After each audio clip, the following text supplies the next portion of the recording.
Now students will be studying applications of IR spectroscopy. First application of IR spectroscopy is detection of impurities. Now in detection of impurities किस तरह से हम कैसे मतलब impurities को detect कर सकते हैं using IR spectroscopy.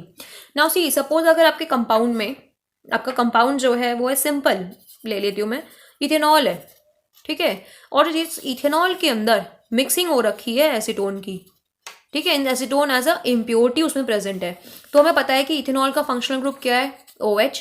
अगर एसीटोन इम्प्योरिटी की फॉर्म में प्रेजेंट है तो एसीटोन का फंक्शनल ग्रुप क्या होता है, C+O. तो OH की जो पीक आएगी वो तो हमें पता है हमारे कंपाउंड की पीक है, लेकिन अगर उसके अलावा हमें कार्बोनिल की पीक दिखाई दे रही है उसमें, इसका मतलब उसमें कोई इम्प्योरिटी प्रेजेंट है. तो यानी कि हम कोई भी इम्प्योरिटी डिटेक्ट करने के लिए इस टेक्निक का यूज कर सकते हैं. दूसरा क्या है इसका application, functional group analysis. Now functional group analysis में हम क्या करते हैं, जो ये चीज़ मैंने पिछले लेक्चर में भी बताई थी आपको कि हम पीक देखेंगे और पीक के कॉरस्पॉन्डिंग वी कैन आइडेंटिफाई कि वो जो पीक है वो हमारी किस फंक्शनल ग्रुप के कॉरस्पॉन्डिंग या किस बॉन्ड के कॉरस्पॉन्डिंग आ रही है. तो यूजिंग दिस अवेलेबल डाटा, ठीक है, जो इसका हमारे पास टेबल अवेलेबल है पूरा, उससे हम आइडेंटिफाई करके निकाल सकते हैं कि हमारा कौन सा फंक्शनल ग्रुप कंपाउंड में प्रेजेंट होगा. तीसरा क्या है, identification of molecules bye comparison. इसका क्या मतलब हुआ कि सपोज कीजिए आपके पास एक डाटा है जो आपको पहले से नोन है, आपको पहले से पता है, तो और एक हमारे पास है अननोन मॉलिक्यूल, ठीक है. तो हम नोन डाटा को देख के अननोन मॉलिक्यूल को भी आइडेंटिफाई कर सकते हैं. सपोज अननोन मॉलिक्यूल का स्पेक्ट्रा नोन को बिल्कुल मैच कर गया तो उसका मतलब हमारे को हम इजीली कंपाउंड को आइडेंटिफाई कर सकते हैं. नेक्स्ट एप्लीकेशन क्या है, to distinguish cis and trans isomers.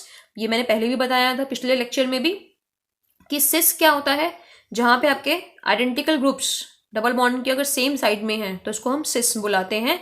अगर आइडेंटिकल ग्रुप्स अपोजिट साइड्स में हैं अक्रॉस डबल बॉन्ड, ठीक है, तो इसको हम क्या बुलाते हैं, ट्रांस. तो पिछली क्लास में भी पिछले लेक्चर में मैंने बताया था कि ट्रांस के केस में वाइब्रेशनल फ्रीक्वेंसी हाई होती है एज कंपेयर टू सिस.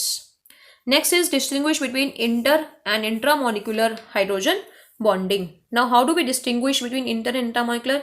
इसके दो तरीके थे, ठीक है. एक तो था कॉन्सेंट्रेशन बेस्ड, कि अगर हमारी कॉन्सेंट्रेशन मतलब सोल्यूशन जो है वो बहुत ज़्यादा कॉन्सेंट्रेटेड अगर है तो कॉन्सेंट्रेटेड सोल्यूशन में क्या होगा और डाइल्यूट में क्या होगा. डाइल्यूट में मॉलिक्यूल्स दूर दूर होते हैं तो उसमें हाइड्रोजन बॉन्डिंग के चांसेस कम रहते हैं, लेकिन कॉन्सेंट्रेटेड में क्या होगा, मॉलिक्यूल्स पास पास होंगे तो हाइड्रोजन बॉन्डिंग के चांसेस जो है बहुत ज़्यादा बढ़ जाएंगे.